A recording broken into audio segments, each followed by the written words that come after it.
welcome back to Y&R For Life, where we talk about all things Y&R related.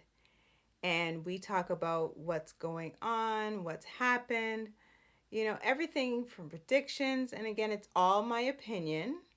And we even talk about fashion on this show because I'm a big fashion girl, so we have to discuss fashion too. And if you are new here and you like this type of content, you like what you see, you like what you hear, it would be really great and so helpful if you would smash that like and subscribe button and hit the bell notifications so that you don't miss a single video of Y&R for Life.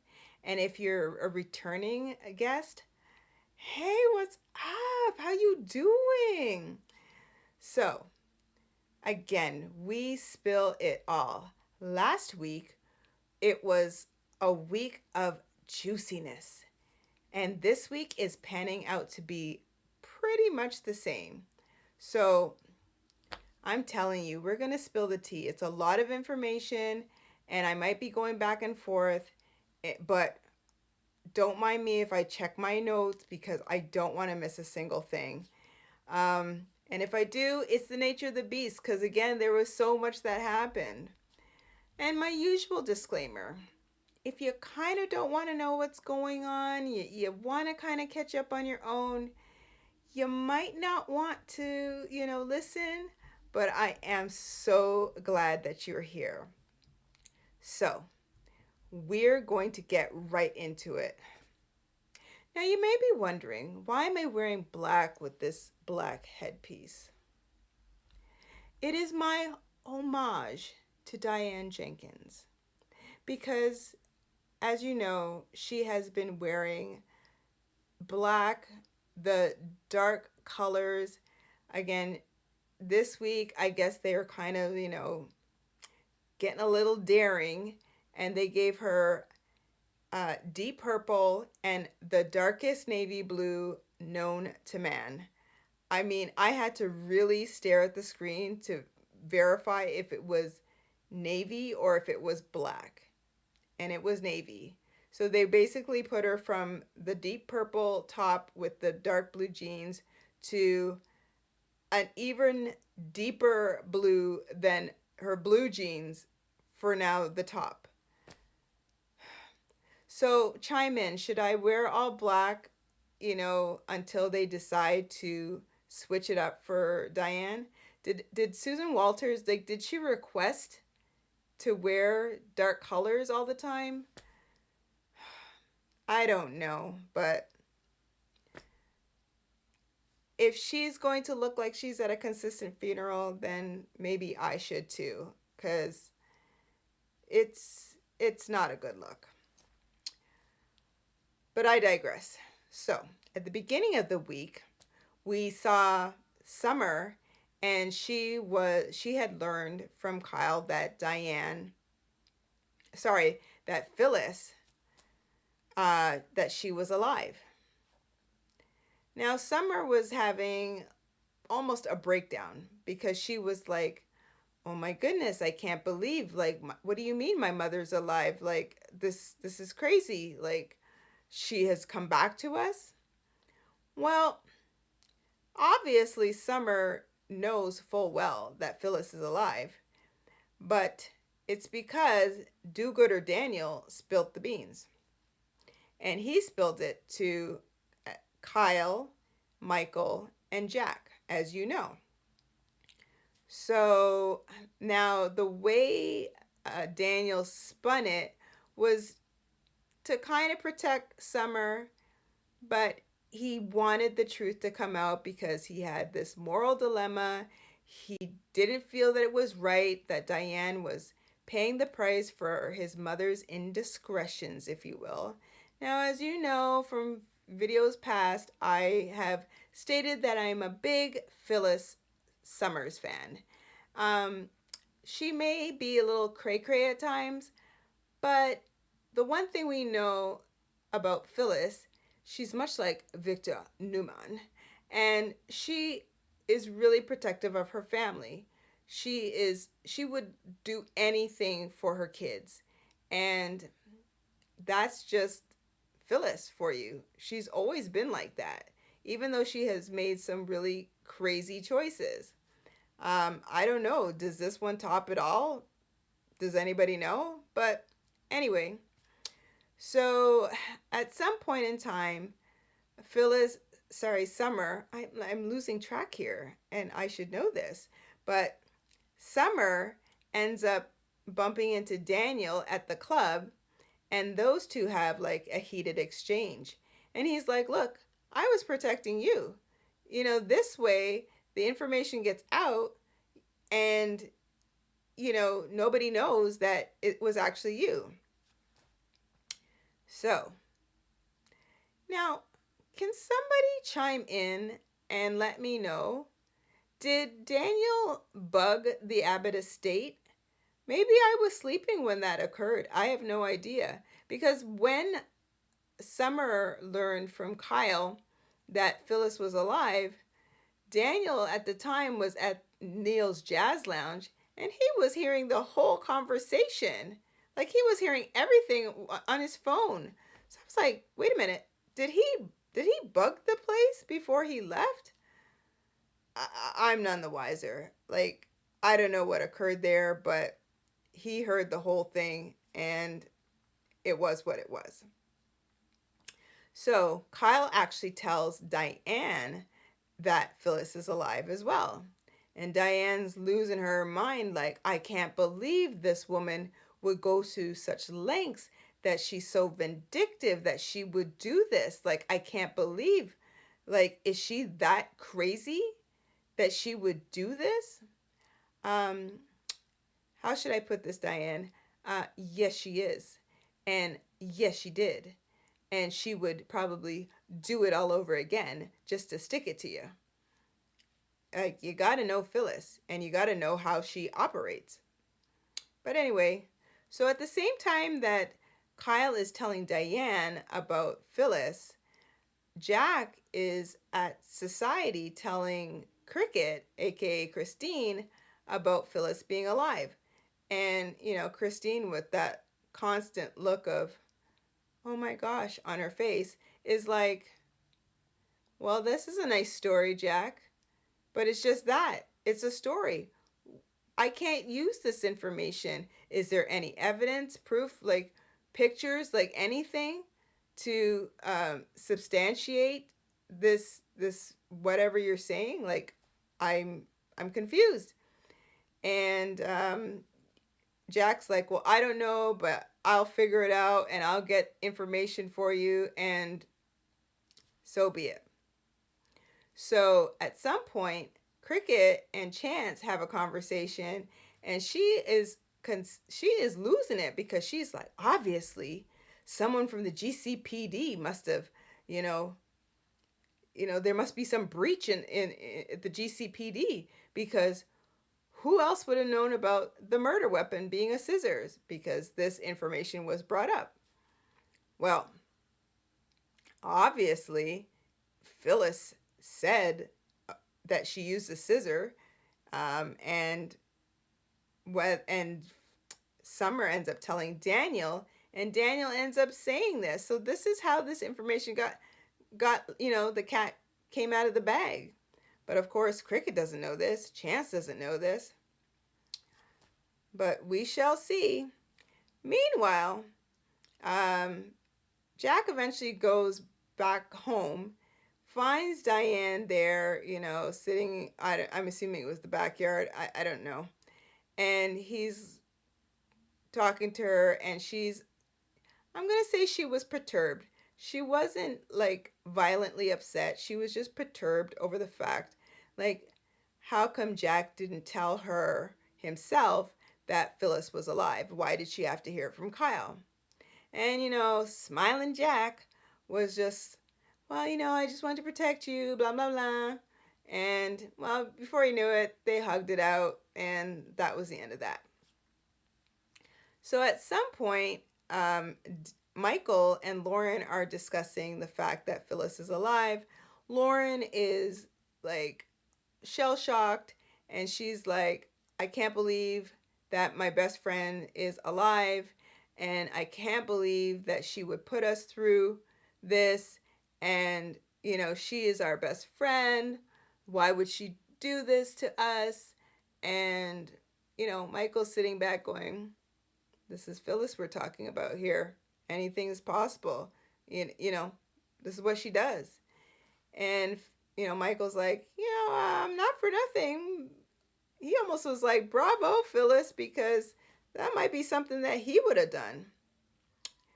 Well, Lauren was like, yes, but that was years ago. You're not that person anymore. And it was like, well, now I hope he doesn't slip back into that like ever again, because he was a royal nightmare when he was first on the show. But now, ever since him and Lauren got together, like, I like his character. He is so lovable. I just, please don't ever let him go back to that dark, dark place. Okay, so hold on 1 second while I put on my facial expression. Slimy Nate. He bothers me so badly. So, Slimy Nate is at Chancellor Park. Well, in comes Audra with 2 cups of coffee and, gives him one. And he just, boom, throws it, he sits it down on whatever nearby bench. And he's like, Audra, what were you thinking sending Elena to LA to basically find me out? That's not the way that she should have found out. And, newsflash, Nathaniel, Slimy Nate, Elena came on her own volition to LA. She didn't need Audra to coax her along the way. She flat out told Audra, I'm going to fix this and I'm going to LA. So Audra basically relayed this information to Nate and was like, I didn't do anything. She did it on her own accord. And as a side note, through their conversation, Audra and Slimy Nate, Audra mentions the fact that she kind of had her sights set on Nate. What? When did that happen? So you're telling me that you wanted to be with Nate? That's weird. And even Nate was like, what? Yeah, that's weird. She's like, look, we all know at this point in time, Nate, you're power hungry. Like, you want to be in the power position. You want to be like a power player. Like, this just thrills you. And basically, it thrills me too. So I'm assuming she wants Nate's position at the very least. And I feel wholeheartedly that Nate wants to bump Victoria out of the CEO position so he now can get his picture on the wall and become CEO of Newman, as if that's ever going to happen. Hello, it's named Newman. You're not a Newman unless you intend to try and marry Victoria. And even then, you're still not a Newman. Newsflash. Anyway, so on to Victoria. Simple, simple, simple Victoria. What are we going to do with Victoria? She is messy. So she can't see what's going on with Nate and his power-hungry nature. I'm stunned.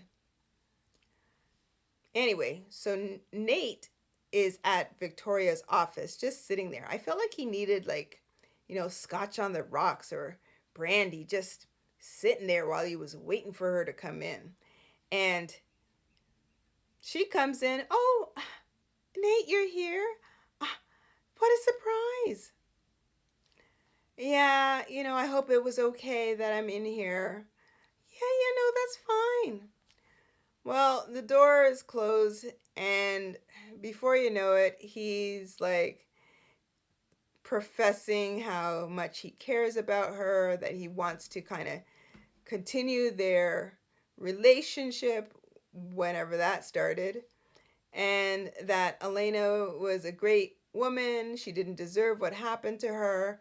However, you know, basically, like they grew apart. Unbeknownst to Elena, but okay.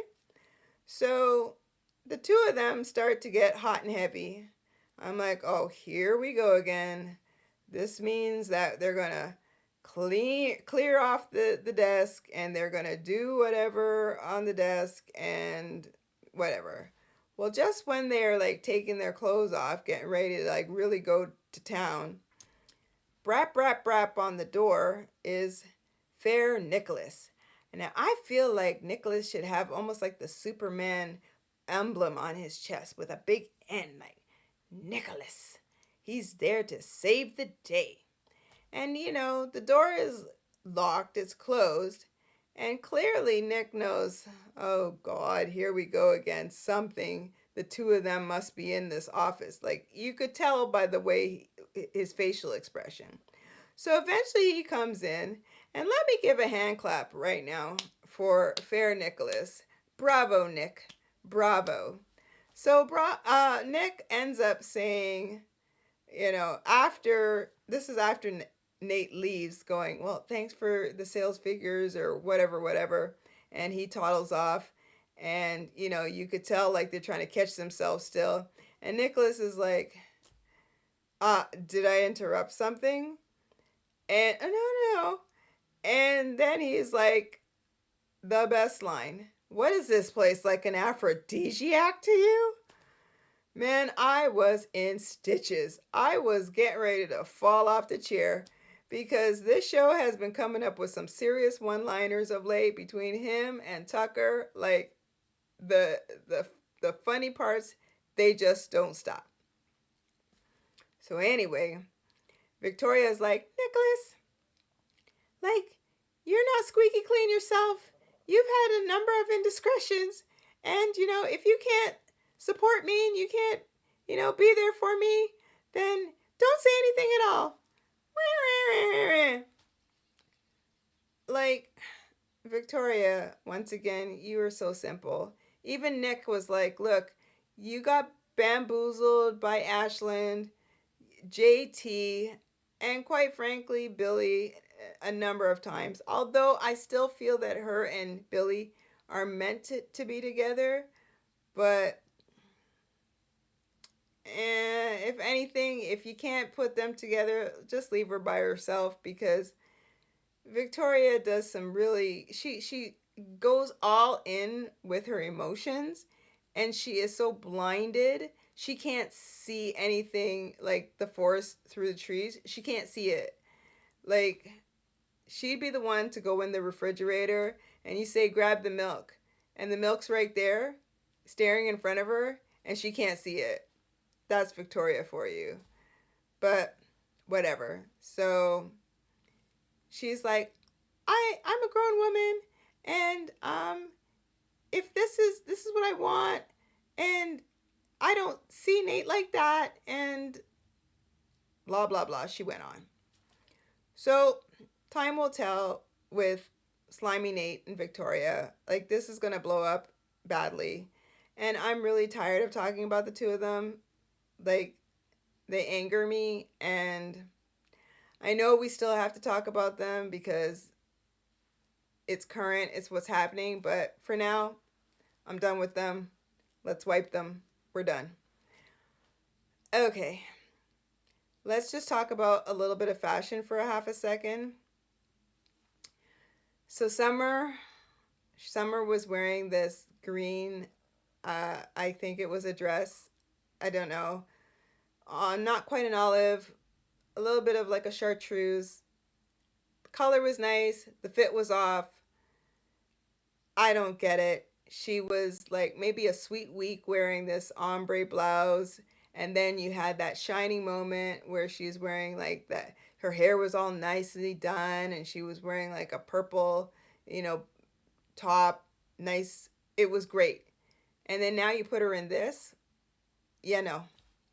And then Victoria was wearing green as well. And the only thing half decent about her outfit wasn't even the outfit, was her hair. She had a, like, I can't remember the name of that type of braid, but she had like a braid in her hair that kind of fell at the side.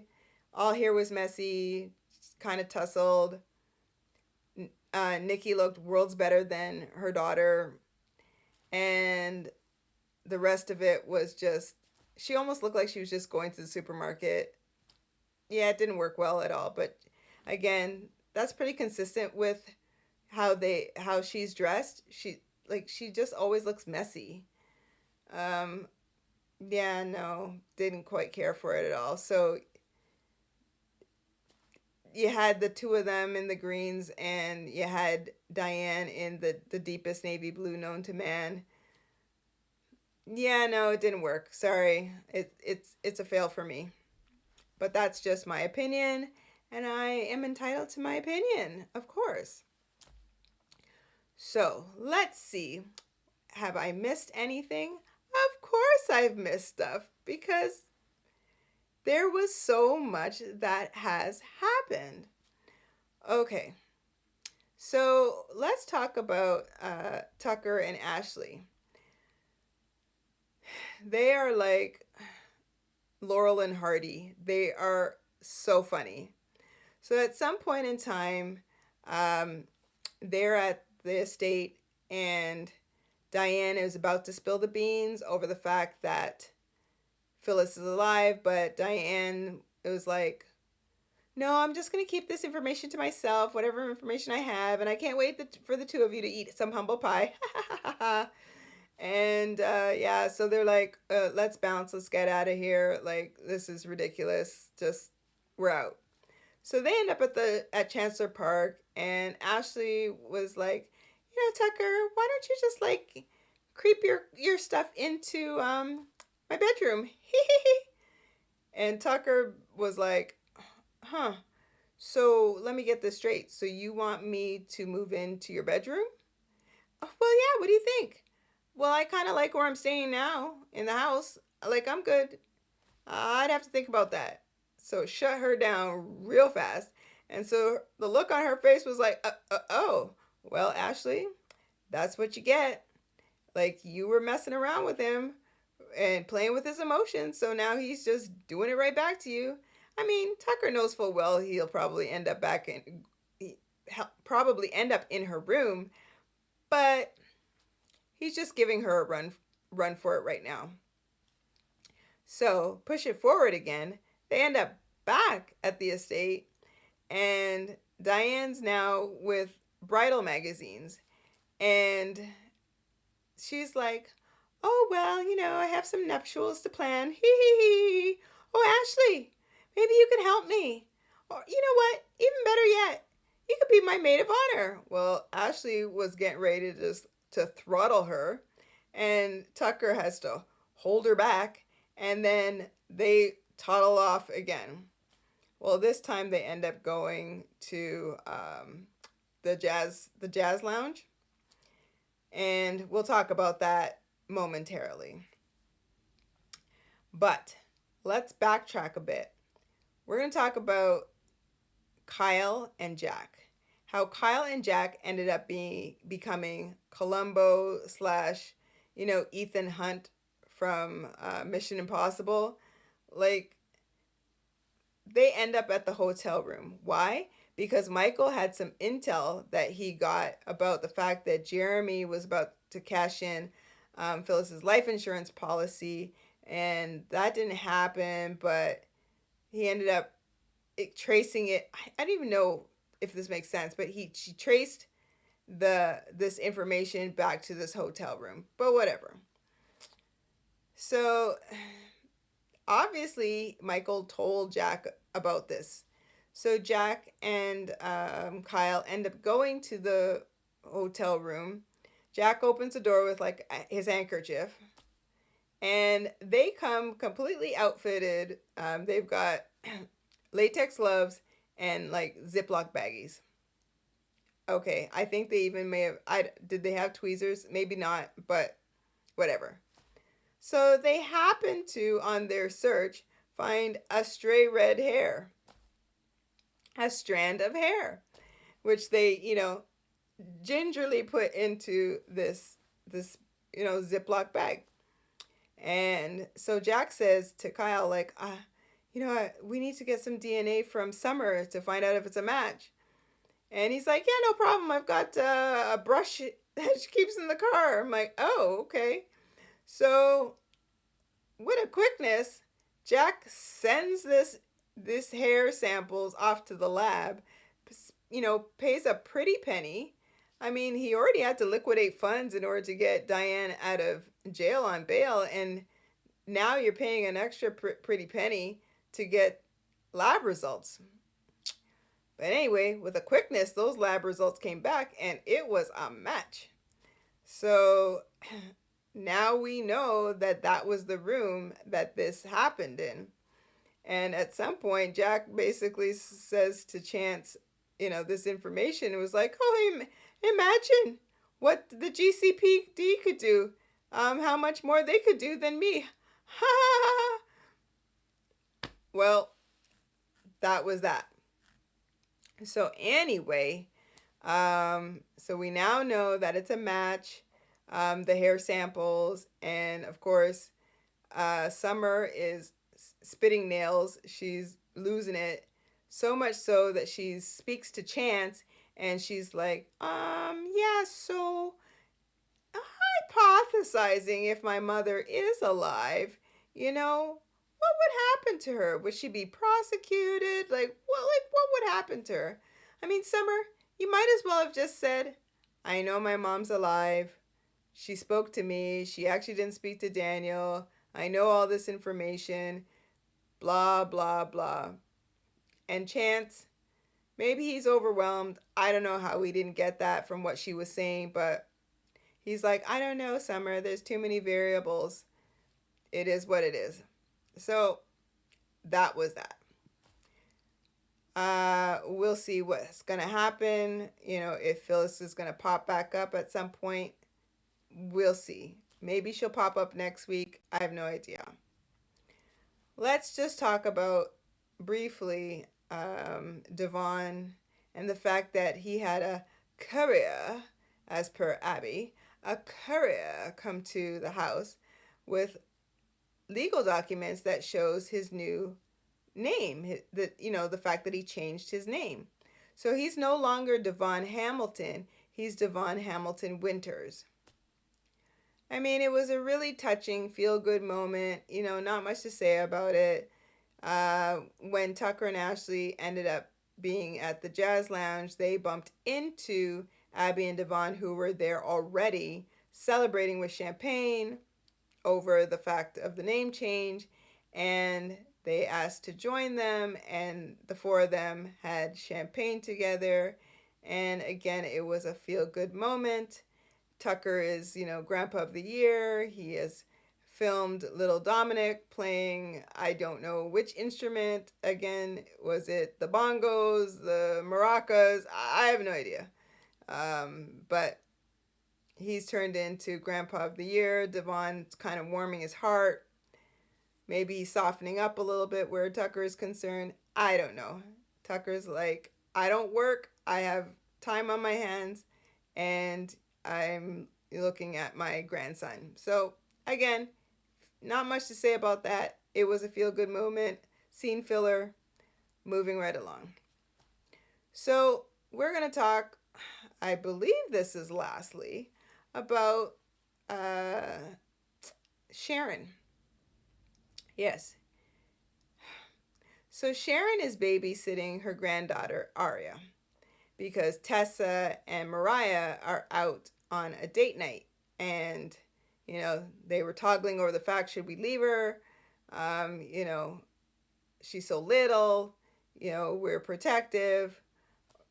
Okay, well, just go, you two. So they went. They left Sharon with Aria.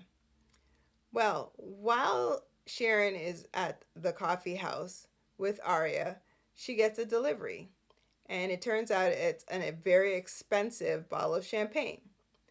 So it comes with a note, which, in my opinion, was written by a child because it looked like the envelope had red crayon that said Sharon in big capital letters. On the inside of the envelope, I can't remember what the card said, but neither here nor there. But somebody sent it to her, obviously, but she doesn't know who.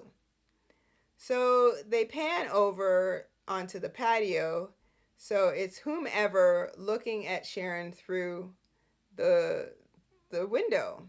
So it's almost like Blair Witch Project. I mean, this thing was moving left and right. And you know that it's like doom doom doom because there's the ominous music playing in the background. And Sharon's like, I just wonder who sent this. Hee hee hee hee. Oh, Arya, it'll be a long time before you can have any of this. Hee hee hee. Anyway, so I've heard some rumors, ramblings, if you will, that Dylan McAvoy might be making a return, or that even Ray Rosales is not part of the deceased. So, chime in. Who would you want to have come back? Dylan or Ray?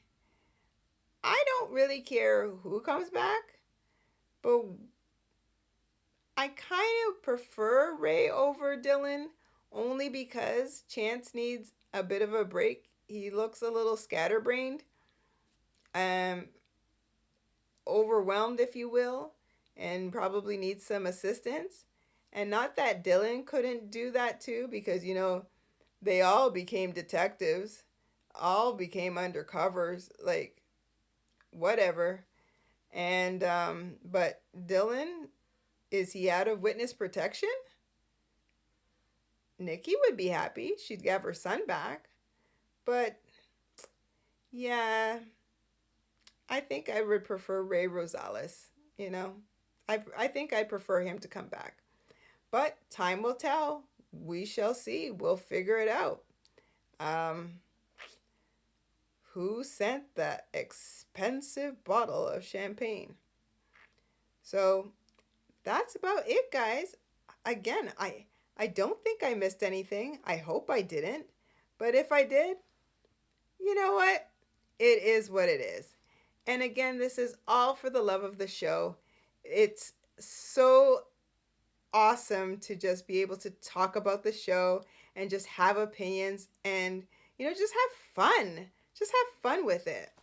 So, again, thanks for coming out. I'm so glad that you took the time to spend some time with me here on Y&R For Life. And I look forward to the next video. And once again, if you haven't subscribed, why not? So smash that like button and hit that bell notification so that you don't miss a single video that I post. So you guys take care, and I'll see you on the next video.